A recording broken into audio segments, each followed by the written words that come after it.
Students, आप सभी का एक बार फिर स्वागत है। आज देखिए मैं आपको समझाऊंगा एक सूत्र का निगमन जो आप लोगों ने देखिए 9th या 10th क्लास में पढ़ा है। शायद ये 10th क्लास में था। अंतः विभाजन सूत्र, दो बिंदुओं को मिलाने वाले रेखाखंड को एक तीसरा बिंदु जब किसी अनुपात में विभाजित करता है तो उस बिंदु के निर्देशांक हम इस सूत्र की सहायता से निकालते हैं। मान लीजिए दो बिंदु जो आपके P और Q हैं, जैसे कि मैंने चित्र में भी दिखाए। पहला बिंदु P जिसके निर्देशांक x1 y1 z1 और दूसरा बिंदु Q जिसके निर्देशांक x2 y2 z2। इन दोनों को मिलाने वाला रेखाखंड यानी कि PQ। अब एक तीसरा बिंदु जिसे मैंने देखिए R लिया है, वो इस रेखाखंड को m अनुपात n में विभाजित करता है। हम इसे m1 अनुपात m2 भी मान सकते हैं।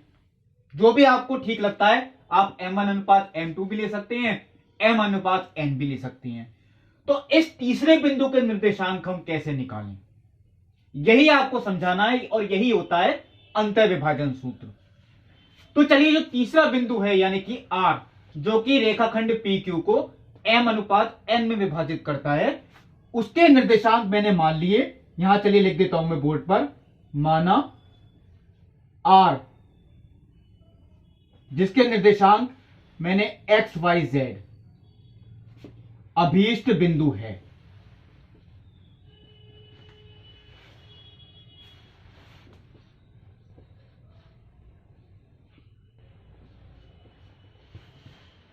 ठीक, अब इसी के निर्देशांक कैसे निकालेंगे, यही हमें सीखना भी है।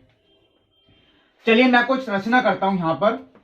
ये देखिए XY तल है। मैंने आपको बताया था तल जिसमें दो अक्ष कम से कम विद्यमान होते हैं, ये XY तल है, क्योंकि इसमें X अक्ष भी है और Y अक्ष भी है। तीन तल होते हैं। देखिए ये ZX तल है और ये YZ तल है। मैं अभी देखिए XY तल की बात करता हूं। इस XY तल पर मैं दो लंब खींचता हूं। पहला मैंने बिंदु P से लंब खींचा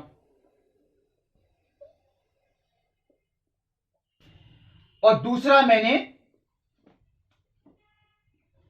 बिंदु Q से लंब खींचा। बिंदु P से XY तल पर लंब, वो देखिए ये है, और बिंदु Q से XY तल पर लंब, वो देखिए ये है। ये जिन बिंदुओं पर प्रतिच्छेद करते हैं, चलिए मैं इन बिंदुओं को भी कुछ मान लेता हूं। मान लीजिए ये A बिंदु है, यानी बिंदु P से खींचा गया लंब XY तल को बिंदु A पर प्रतिच्छेद करता है, और बिंदु Q से खींचा गया लंब XY तल को बिंदु B पर प्रतिच्छेद करता है। इन दोनों को मैंने मिलाया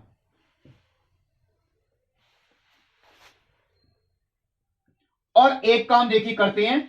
ये जो बिंदु R है, इससे खींचा गया लंब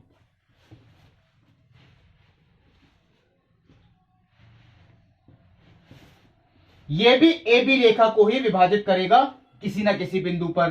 चलिए इसे मैंने C बिंदु मान लिया। बिंदु P से खींचा गया लंब यानी कि PA, बिंदु R से खींचा गया लंब यानी कि RC, और बिंदु Q से खींचा गया लंब यानी कि QB। ये तीनों लंब XY तल को A, C और B बिंदुओं पर प्रतिच्छेद करती हैं। तो ये रेखा ACB, ये ध्यान से देख लें आप, रेखा ACB इस समय ये XY तल पर है। रेखा ACB कौन से तल पर है? XY तल पर। अब मैं देखिए एक काम ये करता हूं, बिंदु R से एक रेखा मैं खींचता हूं जो इसके समांतर है। बिंदु R से खींची गई एक रेखा जो AB के समांतर है। चलिए मैंने वो कोशिश करी यहां पर। ये देखिए, ये रेखा जो R से होकर जा रही है, ये इस समय AB के समांतर है। अब यही रेखा BQ रेखा को किसी बिंदु पर काटती है, वो देखिए यहां लिखा हुआ है। चलिए मैंने इसे S बिंदु मान लिया, और यही रेखा AP रेखा को भी प्रतिच्छेद करती है। आप लोग सोचेंगे ये AP को तो प्रतिच्छेद करेगी ही नहीं, क्योंकि ये रेखा तो इससे बाहर है। तो जब हम इस रेखा को आगे बढ़ाएंगे इस तरीके से, तो ये बढ़ी हुई रेखा को यहां मान लेता हूं मैं, ये टी बिंदु पर प्रतिच्छेद करती है। दोबारा बता देता हूं आपको, ये रेखा ए बी, ध्यान से देख लें आप, ए सी बी पढ़ता हूं, चलिए, ये एक्स वाई तल पर है। इस ए सी बी के समांतर एक रेखा मैंने और खींची जो बिंदु आर से होकर जाती है। ये रेखा बी क्यू को यानी क्यू से खींचे गए लंब को एस पर प्रतिच्छेद करती है, और यही रेखा रेखा एपी को यानी पी से खींचे गए लंब को बिंदु टी पर प्रतिच्छेद करती है। तो आप इस समय देखिए ये बात देख सकते हैं, ये और ये रेखाएं देखिए सब समांतर ही हैं। अब मैं पहले आपको ये बताऊंगा, ये दोनों त्रिभुज यानी कि एक तो आर टी पी और दूसरा त्रिभुज यानी कि आर एस क्यू, ये समरूप हैं। आप समरूपता देखिए, मुझे ये ध्यान है जहां तक, शायद ये 10th क्लास का ये ज्यामिति का चैप्टर है जिसमें आपको समरूपता, त्रिभुजों की जो ज्यामिति होती है उसमें समरूपता एक चैप्टर है। तो इसमें दोनों त्रिभुज समरूप हैं किस तरीके से, यही मैं आपको बता रहा हूं। देखिए ये रेखा और ये रेखा आपस में समांतर हैं, ये रेखा और ये रेखा आपस में कैसी है, समांतर। और जब दो समांतर रेखाओं को एक तिर्यक रेखा प्रतिच्छेद करती है तो ये कोण आपस में बराबर होते हैं, क्योंकि ये एकांतर कोण है। ये वाला कोण इस कोण के बराबर, क्योंकि ये एकांतर कोण। फिर देखिए एक बार, ये वाला कोण इस कोण के बराबर, क्योंकि ये शीर्षाभिमुख कोण है। तो अगर किसी त्रिभुज के दो कोण दूसरे त्रिभुज के दो कोणों के बराबर हैं तो फिर तीसरा कोण तो बराबर ही होगा, क्योंकि तीनों कोणों का योगफल कितना होता है, 180। और वैसे भी देखिए मैं इसे और भी प्रूव कर सकता हूं, दो समांतर रेखाओं को जब एक तिर्यक रेखा काटती है तो ये कोण भी आपस में कैसे होंगे, बराबर। इससे देखिए क्या निष्कर्ष निकला, इस त्रिभुज के तीनों कोण यानी कि आर टी पी के तीनों कोण त्रिभुज आर एस क्यू के तीनों कोणों के अलग अलग बराबर हैं। कोण आर के ही बराबर है, कोण टी कोण एस के बराबर है, और कोण पी किसके बराबर है, कोण क्यू के। यानी कि ये दोनों त्रिभुज आपस में कैसे हो गए, समरूप। मैं यहां लिख देता हूं, त्रिभुज आर टी पी ये समरूप हुआ त्रिभुज आर एस क्यू के। और समरूपता के कौन से नियम, क्योंकि इनके तीनों कोण बराबर हैं, यानी कि ट्रिपल ए कोण कोण कोण, एंगल एंगल एंगल, कोण कोण कोण, क्योंकि इनके तीनों कोण बराबर हैं तो ये दोनों त्रिभुज आपस में समरूप हैं। अब जब दोनों त्रिभुज आपस में समरूप हैं तो इनकी भुजाएं समान अनुपात में होंगी, यानी कि पी आर बटे आर क्यू। मैं यहां देखिए लिख देता हूं, पी आर बटे आर क्यू बराबर टी आर बटे एस आर।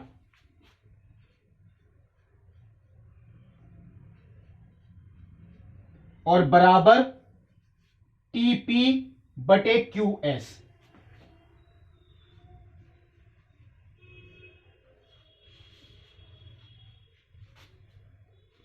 ये बात देखिए आप पढ़ चुके हैं, जब दो त्रिभुज आपस में समरूप होते हैं तो उनकी भुजाएं समान अनुपात में होती हैं, यानी कि टी पहले लिखा देखिए पी आर बटे आर क्यू, पी आर बटे आर क्यू क्योंकि इनके सामने की भुजा, बराबर टी आर बटे एस आर, टी आर बटे एस आर क्योंकि इनके सामने की भुजाएं, और बराबर टीपी बटे क्यू एस, टीपी बटे क्यू एस यानी कि इनके सामने की भुजाएं। इनका अनुपात आपस में कैसा होगा, बराबर। अब देखिए मैं इनका मान रखने की कोशिश करता हूं, पी आर बटे आर क्यू, पी आर बटे आर क्यू ये हमें पता है एम अनुपात एन। देखिए पी आर बटे आर क्यू ये बराबर कितना है, एम अनुपात एन। टी आर बटे एस आर, अब देखिए टी आर का मान मुझे नहीं पता, मैं इस अनुपात को छोड़ देता हूं, मैं इन दोनों को ही बराबर करता हूं, मैं टिक करता हूं, एक तो ये वाला अनुपात और एक ये वाला अनुपात। टीपी का मान कितना है, देखिए टीपी, और ये क्यूएस का मान। अब देखिए मैं आपसे कहता हूं ये टीपी का मान हम कैसे निकाल सकते हैं। देखिए टी बिंदु यानी कि ये टी ए रेखा ये आरसी के बराबर है। जो टीए रेखा है वो आरसी के बराबर है। क्यों है बराबर? क्योंकि ये आपस में समांतर हैं और ये भी आपस में समांतर हैं। तो एक समांतर चतुर्भुज है और समांतर चतुर्भुज की आमने सामने की भुजाएं कैसी होती हैं? बराबर। यानी कि टीए बराबर किसके है? आरसी के। ये टीए बराबर किसके है? आरसी के। इसका मतलब ये जो पहले मैं एक बात चलिए समझाता हूं, ये टीपी है। इस वाले टीपी को मैं कैसे लिखूंगा? टीए माइनस के पीए। मैं यहां देखिए लिख देता हूं, टीपी को मैंने लिखा टीए माइनस के पीए बटे क्यूएस को कैसे लिखें? क्यूएस देखिए ये है, तो इसे हम लिख सकते हैं क्यूएस को। क्यूएस का मतलब देखिए वो इतना भाग है, यानी कि क्यूबी माइनस के एसबी। क्यूबी माइनस के एसबी, यानी एम बटे एन बराबर टीए माइनस पीए, क्योंकि टीपी का मान, बटे क्यूबी माइनस एसबी यानी कि क्यूएस का मान। अब आप लोग यही सोच रहे होंगे मैंने ऐसे लिखा, अभी मैं आपको ये बता रहा था टीए बराबर किसके है? आरसी के। तो मैं इस टीए की जगह लिख दूंगा आरसी, माइनस पीए को मैंने ऐसे ही छोड़ दिया, बटे क्यूबी, वो देखिए ये है, क्यूबी को मैंने ऐसे ही लिख दिया। एसबी का मान, एसबी यानी कि वो किसके बराबर है? आरसी के।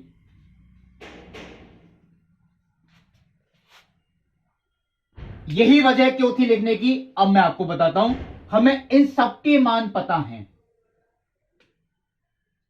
हमें इन सभी के मान पता हैं। कैसे? आरसी का मान देखिए, आरसी इतनी है। आर बिंदु के निर्देशांक क्या है? X Y Z. आर बिंदु के निर्देशांक क्या है? X Y Z. तो ये जो आरसी है, देखिए आर बिंदु का ये वाला जो घटक है वो जेड अक्ष के समांतर है, यानी ये जो लंबाई है वो इसके जेड के घटक के बराबर होगी। यानी आरसी का मान वो कितना हो गया? जेड। अब आता है पीए का मान। फिर समझिए एक बार, पीए यानी कि ये वाली दूरी। बिंदु पी के निर्देशांक क्या है? x1 y1 z1। इसका मतलब ये जो देखिए बिंदु पी का घटक है ये भी वही जेड अक्ष के समांतर, और ये कितना है इस समय? z1, यानी कि z माइनस के z1। अब आता है क्यूबी। क्यूबी देखिए यही घटक z के समांतर। बिंदु क्यू के निर्देशांक क्या है? x2 y2 z2। इसका मतलब ये हो गया z2। और आरसी हम अभी लिख चुके हैं, आरसी किसके बराबर है? z के बराबर। अब मैं अगर इसकी क्रॉस मल्टीप्लाई करता हूं तो ये हो गया mz2 माइनस के mz बराबर nz माइनस के nz1।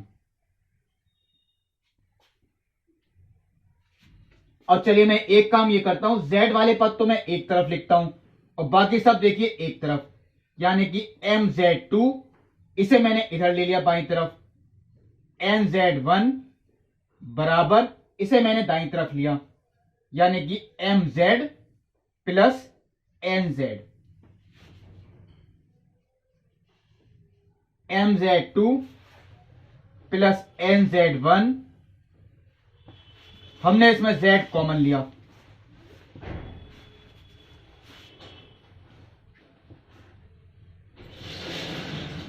और ये आ गया बटे में।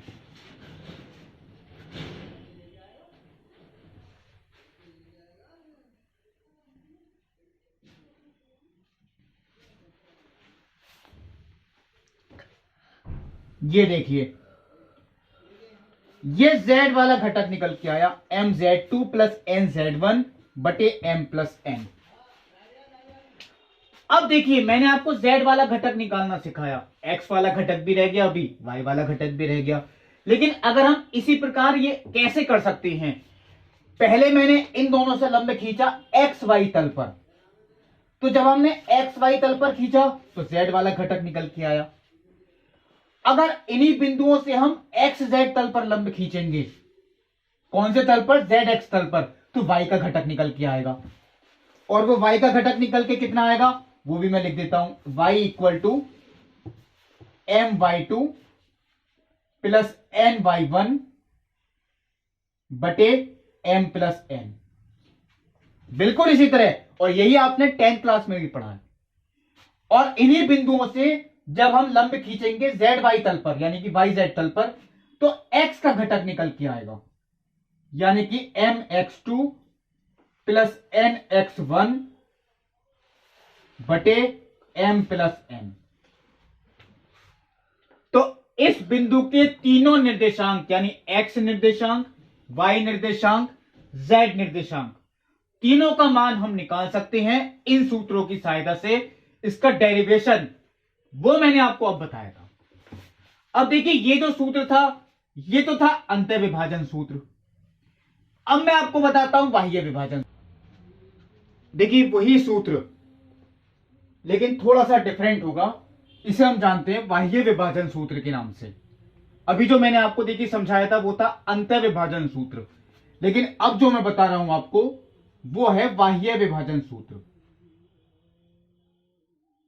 अब इसमें किस तरीके से कोई बिंदु किसी रेखाखंड को अनुपात में विभाजित करता है। देखिए मान लीजिए दो बिंदु आपके P और Q हैं। वो पहला बिंदु P यानी x1 y1 z1 और दूसरा बिंदु Q यानी कि x2 y2 z2।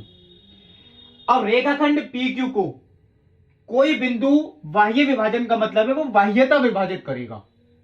बाह्यता का मतलब वो बिंदु, देखिए अंतर विभाजन था तो यही बिंदु रेखाखंड के अंदर था। अब अगर बाह्य विभाजन है तो यानी R बिंदु वो रेखाखंड PQ के बाहर होगा, यानी बिंदु R रेखाखंड PQ को M अनुपात N में बाह्यता विभाजित करता है। किस तरीके से? RP अनुपात RQ। देखिए बिंदु R विभाजित कर रहा है किसे? रेखाखंड PQ को, यानी RP अनुपात RQ बराबर M अनुपात N। RP अनुपात RQ बराबर M अनुपात N।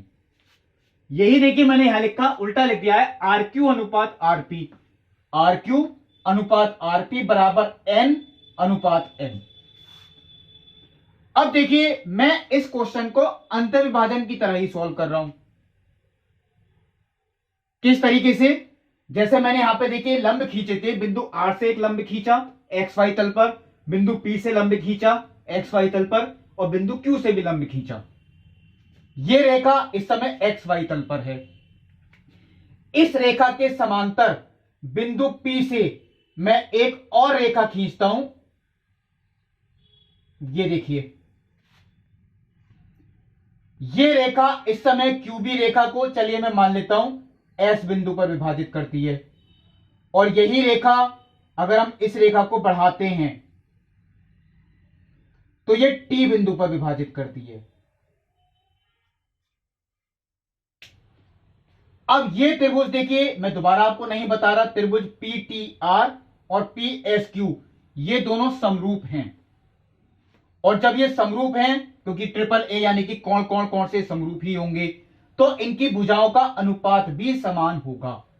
वो चीज देखिए मैं अभी लिखूंगा, पहले थोड़ा आपको आगे सॉल्व करके दिखा देता हूं।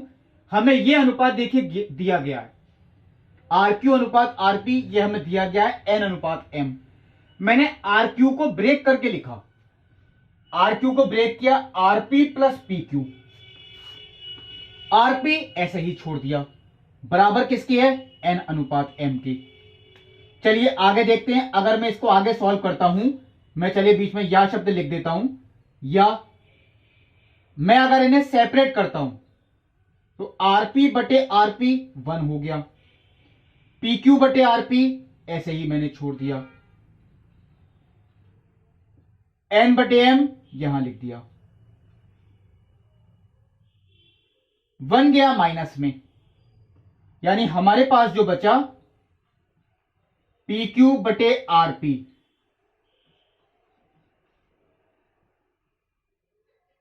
वन गया माइनस में, N बटे M -1, यानी PQ अनुपात RP बराबर, चलिए मैं इसको आगे लिख देता हूं, एलसीएम लेते हैं, N माइनस M बटे M। पी क्यू अनुपात आर पी, ये हमने निकाल लिया। क्यों निकाला? क्योंकि देखिए ये दोनों त्रिभुज आपके समरूप हैं, तो जब हम इनकी भुजाएं लेंगे तो एक तो आरपी भुजा लेनी पड़ेगी और एक कौन सी भुजा लेनी है? P Q. इसलिए मैंने निकाला पी क्यू अनुपात आरपी, यानी पी क्यू अनुपात आरपी। और ये किस किस के बराबर है? देखिए ट्रिपल ए से। पहले मैं आपको बता देता हूं पी क्यू अनुपात आरपी, मैं यहां लिख के दिखाता हूं। पी क्यू अनुपात आरपी बराबर, बाकी दोनों भुजाएं कौन कौन सी हैं? पीएस अनुपात पीटी, और बराबर तीसरी भुजाएं कौन सी हैं? क्यूएस अनुपात टीआर। देखिए अंश में जिस त्रिभुज की भुजा ले रहे हैं तो अंश में उसी त्रिभुज की ही आपको भुजाएं लेनी पड़ेंगी। अंश में हमने पी क्यू एस त्रिभुज की भुजाएं ली हैं, P Q P S Q S. हर में हमने पी टी आर त्रिभुज की भुजाएं ली हैं, पी आर पी टी और टी आर। अब इसमें किस किस के मान हमें पता है, चलिए ये बात भी नोट करते हैं। ये मान देखिए मैंने अभी निकाला, पी क्यू अनुपात R P N minus M बटे एम बराबर, इसकी देखिए जरूरत नहीं पड़ेगी, पिछले डेरिवेशन की तरह पहले और तीसरे को ही लेता हूं। अब क्या आता है? क्यूएस। हम क्यूएस को क्या लिख सकते हैं? मैंने पहले देखिए आपको बताया था क्यूएस को लिखा था क्यूबी माइनस के एस बी, क्यूबी माइनस के एस बी। क्यूबी का मतलब बिंदु क्यू का जेड वाला घटक यानी कि Z2, और एस बी का मतलब वो पीए के बराबर यानी कि वो Z1। दोबारा देख सकते हैं, क्यूएस का मतलब क्यूबी माइनस के एस बी, क्यूबी माइनस के एस बी का मतलब पीए, तो क्यूबी माइनस पीए क्यू बिंदु से यानी कि Z2, और पीए का मतलब यानी कि Z1। अब आती है देखिए टीआर की बात, टीआर यानी कि ये वाली भुजा, तो टीआर का मतलब टीसी माइनस के आरसी, टीसी माइनस के आरसी। टीसी का मतलब पीए के इक्वल यानी कि Z1, और आरसी का मतलब आर बिंदु क्या है? वो ये यानी कि Z। अब मैं अगर इसको क्रॉस मल्टीप्लाई करता हूं, N Z1 minus K N Z minus K M Z1 plus K M Z, M Z2 minus K M Z1।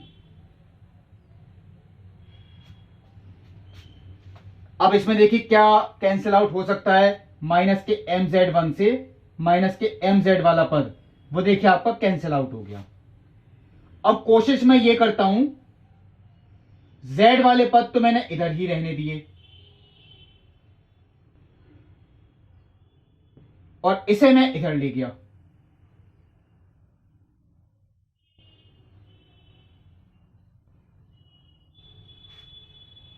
ये आएगा देखिए बटे में, यानी कि Z इक्वल टू जो आएगा, और यही देखिए आपने पढ़ा भी है, बाह्य विभाजन में एक पद बीच में बस ये डिफरेंस होता है कि माइनस का चिन्ह होता है अंश में भी और हर में भी। ये किस तरीके से आता है ये मैंने आपको प्रूव करके दिखाया। इसी प्रकार जब हम इसका y वाला घटक निकालेंगे तो M Y to minus K N Y one बटे एम माइनस एन, और जो x वाला घटक होगा तो M x to minus K N x one बटे एम माइनस एन। तो ये था देखिए बाह्य विभाजन का सूत्र। अब देखिए मैंने आपको पिछला जो डेरिवेशन था यानी कि अंतर विभाजन वाला, उसी में एक मध्य बिंदु सूत्र के नाम से भी बन सकता है, यानी किसी रेखाखंड को दो बराबर भागों में विभाजित करने वाले बिंदु के निर्देशांक। मध्य बिंदु का मतलब 1:1, यानी m का मान भी 1 और n का मान भी कितना? 1। तो जो मध्य बिंदु का सूत्र सॉल्व करके आएगा वो आपने भी पढ़ रखा है, x1 प्लस x2 बटे 2, y1 प्लस y2 बटे 2 और z1 प्लस z2 बटे 2।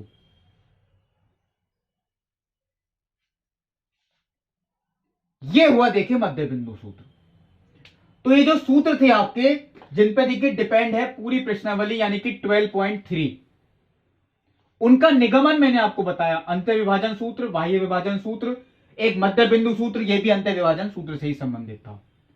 अब इनसे संबंधित जो क्वेश्चंस हैं यानी कि प्रश्नावली 12.3 वो मैं आपको अगले वीडियो में बताऊंगा। तब तक के लिए नमस्कार।